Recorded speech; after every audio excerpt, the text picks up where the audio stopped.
The Puddle by Bigwoohorror. It had rained all morning, a steady, stubborn drizzle that left the whole street slick and muted. But by afternoon, the clouds had thinned enough for the sun to make a half-hearted attempt at shining, glinting off the asphalt in watery reflections. That's when Caleb noticed the puddle. It was nothing remarkable at first glance, maybe about 2 feet across, sitting right by the curb near the alley entrance behind his apartment. But it caught his attention because of the way it didn't reflect.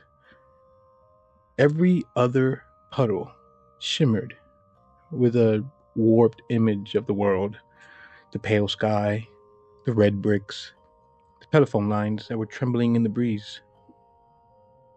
However, this one was just dark. It wasn't murky nor muddy, just a smooth, pure black, like glass over a bottomless void. He crouched near it, squinting. No ripples, even as raindrops still fell. He picked up a pebble and flicked it in. No splash. The pebble just vanished with a quiet, wet gulp. Caleb frowned and decided to try again, this time using a bigger rock. But different rock, same results. Gone. Instantly. He rubbed his chin. That's weird. He looked around, but saw no one else on the street. The only sound was the hum of a distant bus and the occasional hiss of passing cars. Well, curiosity burned hotter than good sense. Caleb reached in his pocket and pulled out his keys, dangling them just over the surface. For a heartbeat, he saw his distorted face in the black mirror, eyes wide, raindrops clinging to his lashes. Then the keys slipped. The moment they touched the puddle, they were gone. No sound, no ripple. He just stared, then laughed nervously.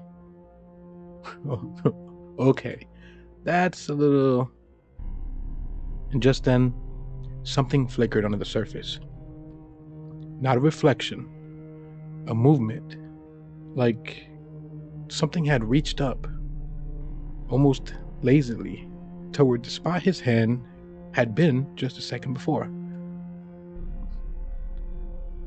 That night, Caleb dreamed of falling. Not flying, falling. Endlessly. Head first through freezing darkness. Air whipping past him. The faint glimmer of streetlights shrinking to a pinprick above. When he woke, his mouth tasted like dirt. He told himself it was just a weird dream, brought on by too much caffeine. But when he went to get his spare keys the next morning, he couldn't stop glancing toward the window overlooking the alley. The puddle was still there, bigger. At first he thought maybe it was just because he was seeing it from a different angle. But no, it had definitely grown. It stretched farther along the curb, eating up more of the cracked asphalt. Still perfectly circular. Still black. Caleb felt a chill snake through his spine. He went downstairs, phone in hand, and planned to record it. proof for someone online, maybe.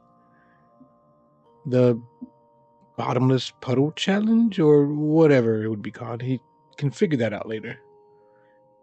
But when he started recording, the screen just stayed gray. The puddle didn't show up at all, not even a shadow. He crouched down again. It was still, perfectly silent. The air above it felt cold, like almost standing next to an open freezer. "Where'd you go?" he whispered. And something whispered back. He didn't hear words, just a faint breath, like wind from below, carrying a smell that wasn't rain, nor earth, nor rock. It was old, like dust sealed away for centuries and unearthed in just one damp exhale. That night, he heard a knock.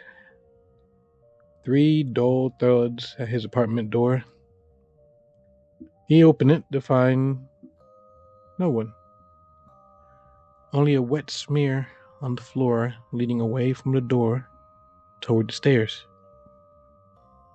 At the end of the trail was a single object resting in a small puddle of black water. His keys. Dripping. The same keys he dropped yesterday.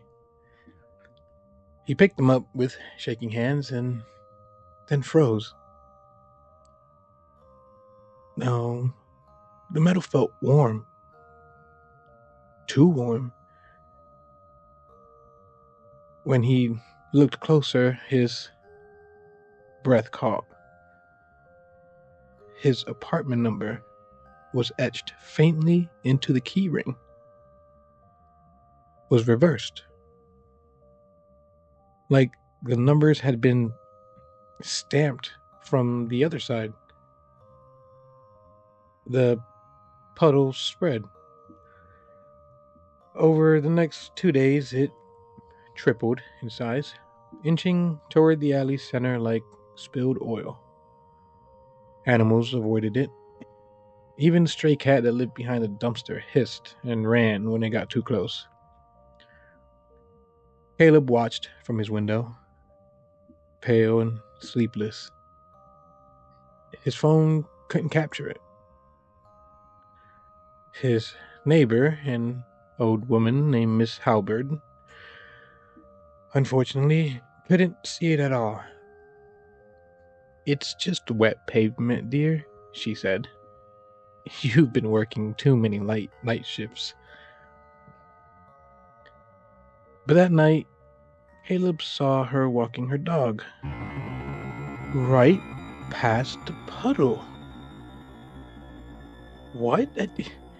He opened his window and shouted, but she didn't hear. The dog tugged at the leash, barking. Then it slipped free. The little terrier darted forward, splashing into the black water. Except it didn't splash. It vanished in silence. The leash snapped tight in Miss Halbert's hands. Her scream echoed off the alley walls. She's still screaming, Caleb thought. But when he blinked, she too was gone. The puddle was still, larger, glossier. He tried to leave town the next morning, but every route he took ended up back on the same street. His GPS looped, and the rain started again. Heavier now, pounding in sheets. By afternoon, the puddle reached halfway across the road. Cars avoided it instinctively. He even saw a man in a hoodie stop near the edge, peer in and then vanish mid-step, just swallowed whole. The rain hissed louder. The puddle rippled for the first time. Something was coming up. By nightfall, the puddle wasn't a puddle anymore. It was now a hole, wide as a house, slick edges glistening under streetlight. Inside it, shadows twisted and moved, not reflections, but shapes. Hands, maybe, faces, stretching toward the surface like things long starved. Caleb couldn't move. His brain screamed to run, but his body just stood there, trembling in the cold drizzle. The whispering began again, stronger now, tugging at his thoughts. His own voice whispered back from somewhere below. "Come see where the rain goes." The black water post. He took one step closer, and then another. He thought about how ridiculous it was. A puddle on the other side of the curb. Just a puddle. He even smiled at the thought.